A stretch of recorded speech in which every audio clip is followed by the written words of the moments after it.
fast forward a lot of years. I mean, this is 14 to 15 up until, I want to say, I was 21 when this happened. No, 22, 23. 22 or 23. I didn't realize it at the time, but, and I'm sure there's other stuff. It's just this is the first thing that I thought of that it was like a huge, like, wow, that's weird. I'm looking for a dog. Okay, it was before I had Lexi. Way before I had her. I'm looking.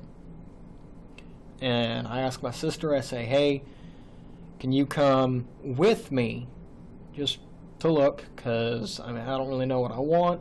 I'm just kind of looking for prices, and I want to spend some time with you. She says, sure. So, we go out, and we start searching. And we go to 3 different shelters. Okay? The first shelter, there's a little dachshund that I almost got, but she was real skittish. She was real sweet. She was really skittish of me for whatever reason. She went up to my sister. She didn't really want to come up to me, so I was like, okay, let's go ahead and let's go look at a few other places, and we'll see what else we can find. Go to the next one. They have nothing but pit bulls. I'm like, okay, can't have a pit bull because of the apartment complex I'm in. Still can't have a pit bull. Go to the last shelter. Okay, we did this for 3 or 4 hours. Go to the last shelter, and I shit you not, I go down the very front row, and I'm looking, and I'm like, pit bull, pit bull, pit bull, pit bull, pit bull, pit bull. Around the corner, right in that corner stall, corner kennel, here's a little border collie, and oh, he's so cute. He was so cute. Ah, she was beautiful. Beautiful dog, really sweet. Jumped right up to the glass, started licking the glass when I put my hand up. I was like, hey, what about this one? Can I get it? And they said, no, that one's spoken for, sorry. I said, fuck. Alright, so I keep going down a little bit more. There's only a few more kennels. Only a few more. And there's no more. No more dogs. They're all pit bulls. I'm like, fuck. Damn. Well, that's all right. I've got a good understanding of how much everything's going to cost. Adoption fees, adoption fees, food, everything. I wanted to be stable and sure that I could take care of a dog before I got a dog, right? Make sure I could afford it. Make sure I had enough in savings to adopt the dog, and then make sure that I had enough money coming in to feed them, get them medical care, stuff like that, which I did and still do. So I'm like, okay, there's nothing, so I go back around, I go to my sister, and I say, hey, there ain't nothing here. She goes, well, hang on now, what about this one? And I remember seeing Lexi, very center kennel. I remember seeing her, and she was sitting there. Because in the kennels, they all had, doors on that split them in half. And you could open it up, and it would slide up, and they could go outside. And some of these kennels had multiple dogs. Now, some of the dogs were going fucking back and forth, going fucking nuts. Super happy dogs. Super happy dogs, back and forth, and just everything, right? Well, Lexi is sitting there, just sitting, chilling, just looking around. I remember she looked right at me as I walked by, and I saw her and said, nope, that's Pitbull. I went by. Well, my sister stopped, and for whatever reason, she stopped, she looked. Lexi was not a pit bull. She looks like a pit bull, but she's not. She's a boxer Catahoula cur mix. Okay? And the dog that I really wanted, but had no idea and just like no hope that I would find, was a cur breed. A mix. Okay? I don't like pure breeds. Too many health problems. But I wanted a cur breed really bad. That's what my parents have. And he is a very good dog. Very good dog. Lexi's a very good dog. So Carly, she saw Lexi, okay, in the very center kennel, just sitting there. And she goes, you know, why don't we just look at this one, you know? And I'm like, I don't know, that's a big dog. I don't know if they're going to let me do it. You know, at my apartment complex, I don't know, boxers might be on the list that I can't have. I don't want to get this dog and then find out that I can't keep her. So I'm like, you know what, fine, let's go ahead, let's see. So we take her to the back, and I mean, right when the lady goes in there, you can see Lexi gets up, and she gets all excited, as she does now, as I have come to realize that she loves people. But she gets all excited. Her whole body starts wiggling, her tail is going, and they get her, take her, and they take her into one of the back rooms so that I can, you know, meet her. And Lexi comes straight up to me, and I shit you not, she comes straight up and looks at me and sits. Don't even have to say nothing, but she sits. I put my hand out. She starts licking my hand and just all excited, still shaking and tail wagging and everything. And right then and there, I knew. I was like, okay, I found my dog. Found my dog. I was like, I don't give a shit what they say at the apartment complex. I will move out today. If I can go find a different place, I don't give a shit. I'm taking this dog home with me. So that's what I do. Pay the adoption fee, and Lexi is just ecstatic. She's so ecstatic. And I still have a picture of her when she first got in the fucking car. Because I asked my sister, I said, hey, she's in the back seat, take a picture of her real quick, so I want to post it to Facebook. She did, and you could just tell, Lexi's so happy. I didn't realize it at the time. But I think that was God. That was God saying, you know what? It's just you in your apartment. I know you're wanting a companion. Here. Here's this dog. I'm going to put it in your path. Okay, and if my sister hadn't been there, I'd have walked out that day without her. And I thank God that I didn't.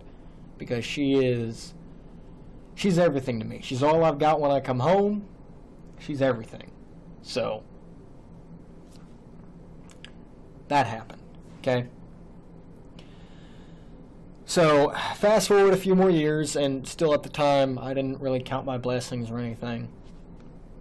And probably about a month ago, a month and a half ago, 2 months ago, something like that. I'm not quite sure how long it's been now. But hadn't really seen anything on YouTube. You know, not really. I'd seen a few things here and there about, you know, God, and oh, I died and went to heaven, and blah, blah, blah, blah, blah. I never really put any stock into it. Well, I find Cecil Pearson Jr.'s video. Okay, and I know I brought him up in the previous, not the previous video, the video before that, I think. I brought him up. And it's his video about him dying, going up to heaven, meeting Jesus, meeting God, and then getting cast down into hell. Okay? Now this is a man that, again, he went to church every Sunday. He went to church, played in the choir, played in the band, still got sent to hell. Why? Because he did not confess his sins, did not do what he was supposed to do, according to what Jesus taught. He just didn't sit down 5 minutes a day and say, you know what, I'm sorry. Okay? Now before I saw that video, I didn't realize it, but I was not happy overall. Yes, I wasn't like super depressed or anything, but I was not happy. Okay, I was not happy. I was fairly bitter, and I didn't even realize it. But I see this video, and he has his accounts of going to heaven, meeting Jesus, meeting God, getting cast down into hell. And he explains everything in his video. I highly suggest you go watch it. That video specifically will be linked in the description. Okay? And it changed my life. It really did. Because his accounts of hell scared me so much. Okay, I was like, whoa. He went to hell because he didn't confess his sins.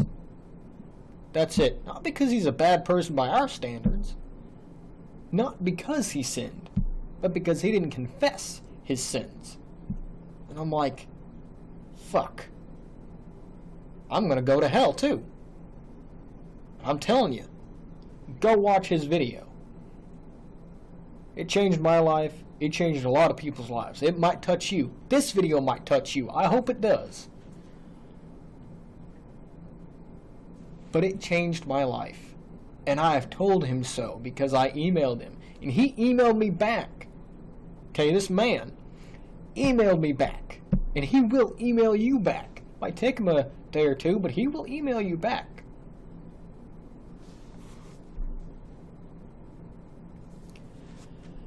And he explained a few things. Explained that, no, you don't gotta go before a priest and ask for confession. You can do that from home. Sit down, confess your sins, do it daily, you're good. As long as you are genuinely sorry for your sins, for what you have done, try to be a better person, you're good. You're golden, you'll get into heaven. Okay?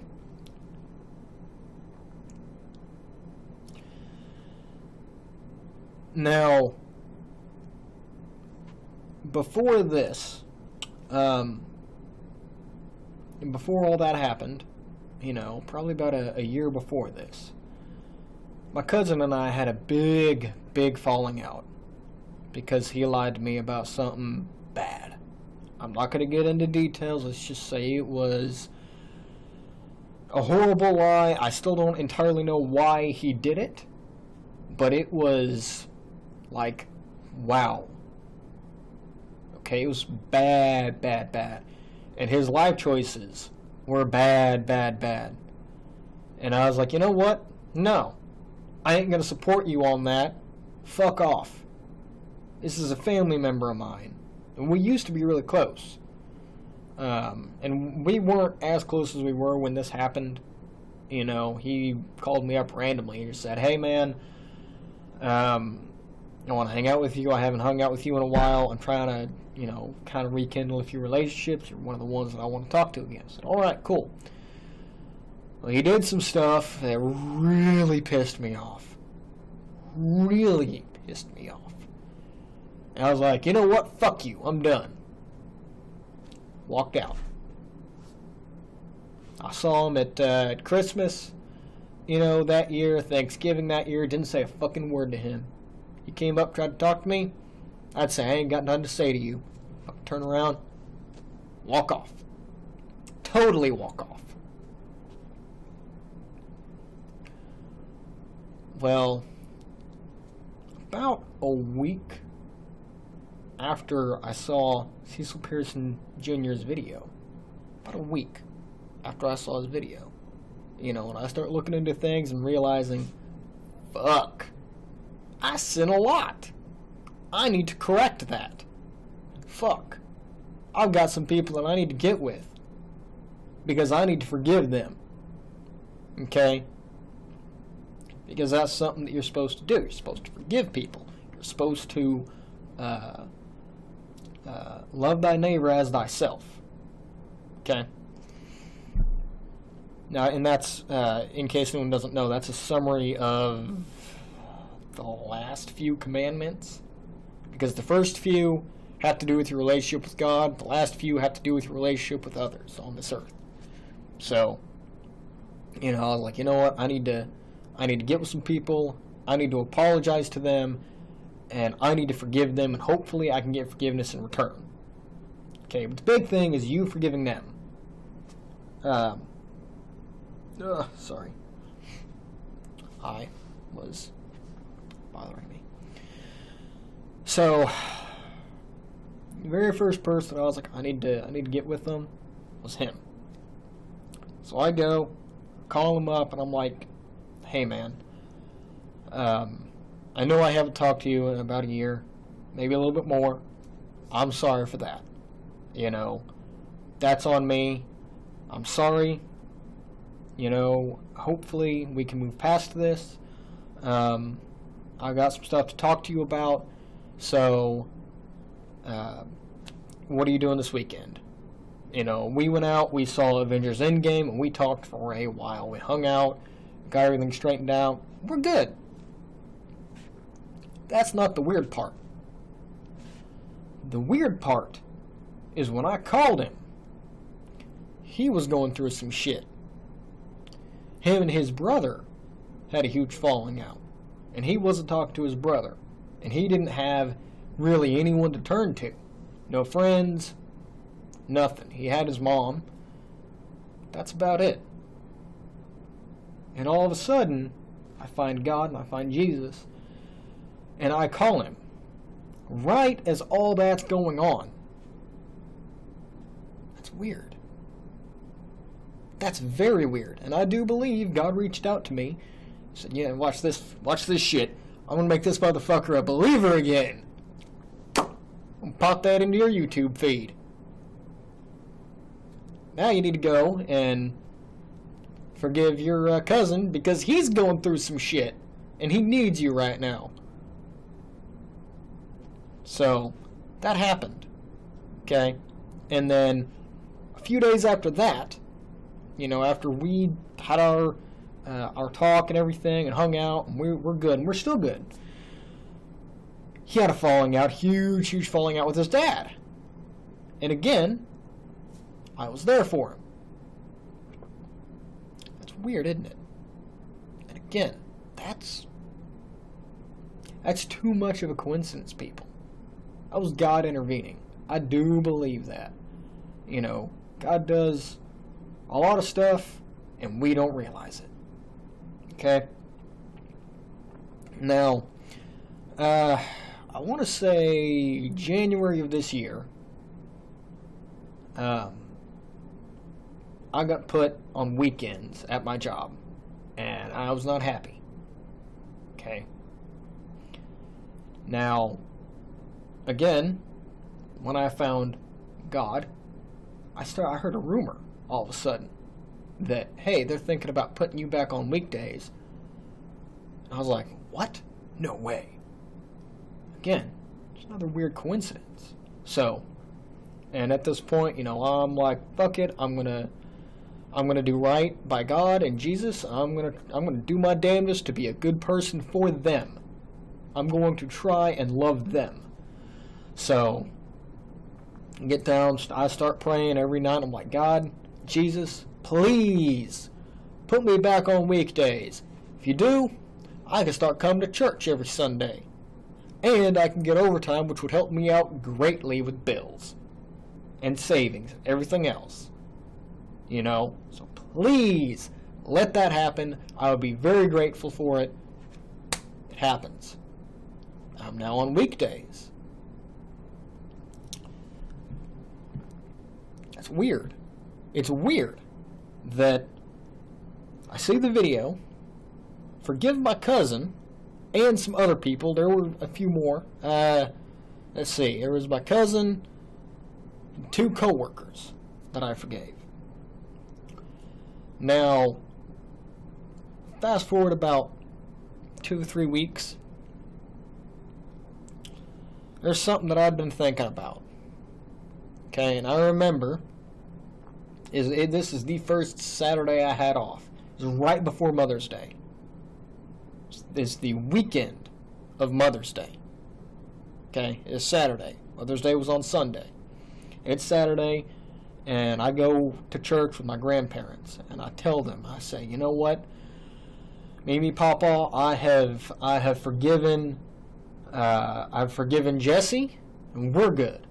I have forgiven 2 of my coworkers, and we're golden now. They didn't hold it against me, luckily. They were like, you know what, we're fine, we're good, no worries. So we're good. Now, you remember my birth mother? I talked about her earlier on in this video. Yeah? Well, I needed to forgive her. I needed to forgive her and her husband, Mike, for the shit they did. Okay? Because it had been a wait. I had so much hate for so long. I really did. I hated them. I hated them so much.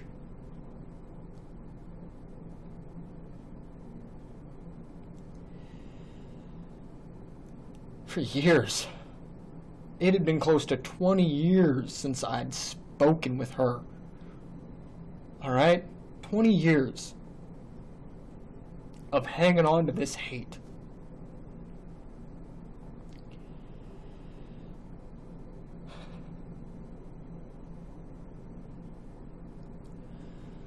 But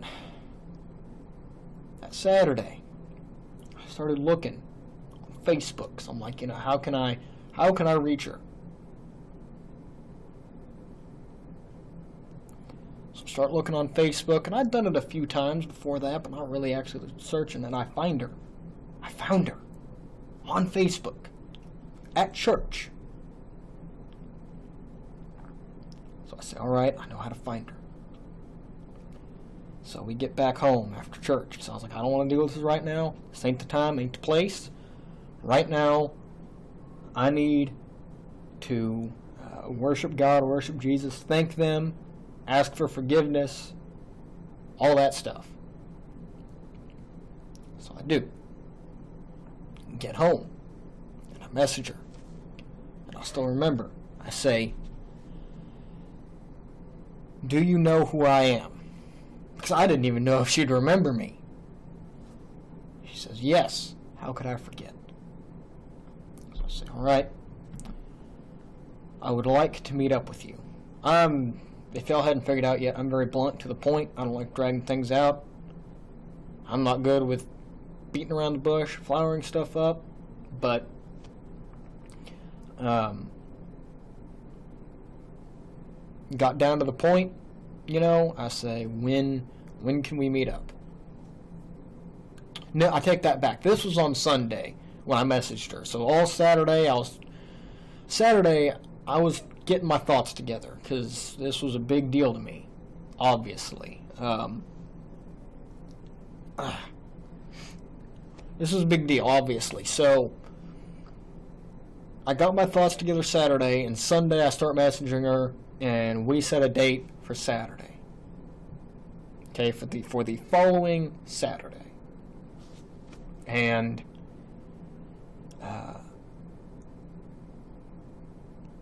I was real worried, because I didn't know how my parents were going to react to this, especially my mom.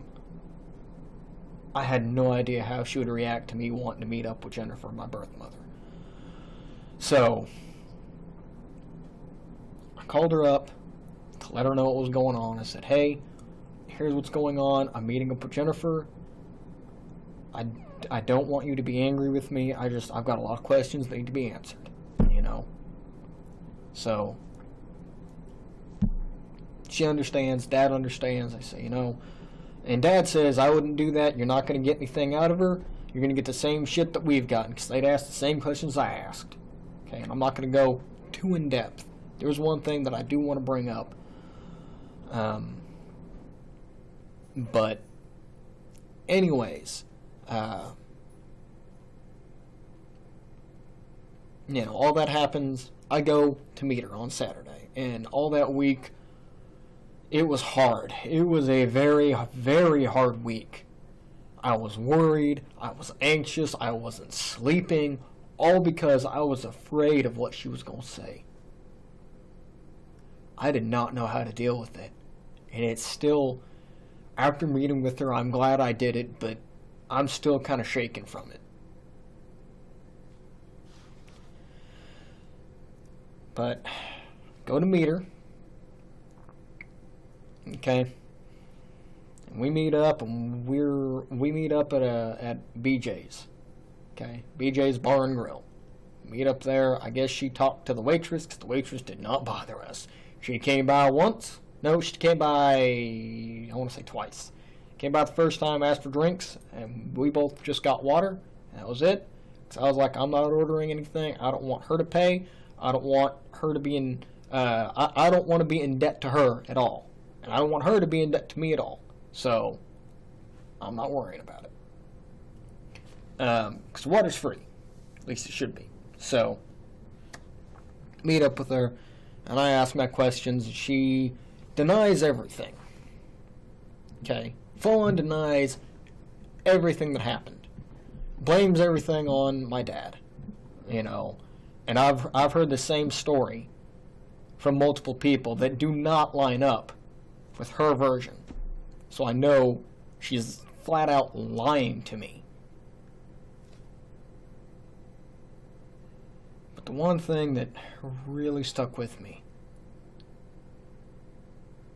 the one thing that really stood out, was at the end, she said that she was given an ultimatum, basically, and she did not have to think about it. She gave me and my sister up. She didn't have to think about it. Just done. That hurt. That hurt a lot. Still hurts a little bit. But through all this, I get my answers. Even though she lied to me, you know, I got my answers that I needed. I got the closure I needed from that. And I was strong enough to forgive her and Mike. And this 20 years of hate is gone. Just like that. Because I prayed every night that week. I prayed and prayed. Even when I got up to the restaurant, I prayed and said, God, please let me get through this. Let me find the strength to forgive them. And I did. Somehow. Still don't know how I did that, but I did. Okay. Now, all of that happened. Okay.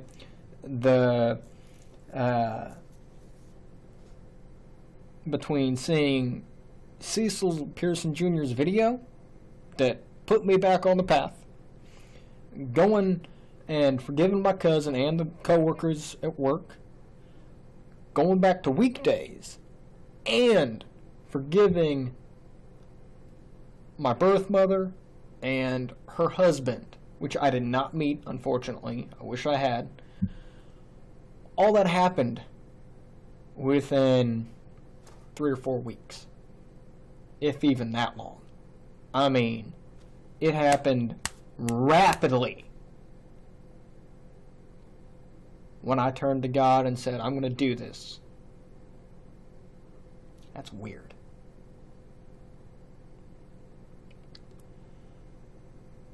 Now, there's one more thing that happened recently. My sister was pregnant with her third child, my third nephew.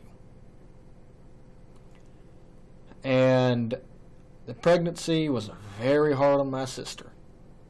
Okay? The birth was extremely hard. And they ended up having to do an emergency C-section. And we almost lost her. Okay, I almost lost my sister and my nephew. It was close. It was really, really close. Now, luckily, they're fine. Okay? They're fine. But I prayed, and I think that's something else that God came in and said, no, I ain't ready for you yet.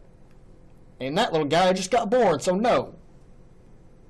Both of y'all, nuh-uh. Y'all are staying on Earth for now.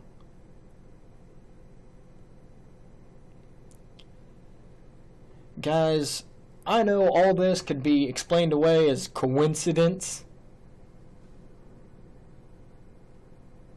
But really? That is weird that all that shit happened.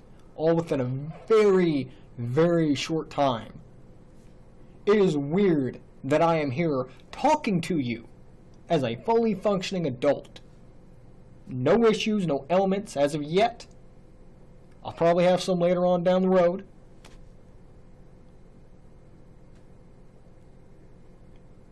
But I am telling you, if you start looking, you will see blessings. You will see stuff. It's going to happen. Anyways, hopefully y'all watched all the way through to the end.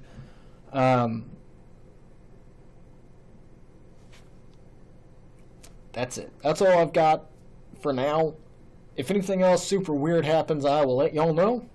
So far, ain't been anything too weird. And no, before anyone asks, I haven't gotten any weird visions. Haven't heard God talking to me or nothing yet. Be awesome if he did, but it hasn't happened. Okay? Anyways, that's going to be it for this video. Be sure to like, comment, subscribe, share this video on other social media, and I'm going to see you guys in the next video. Later.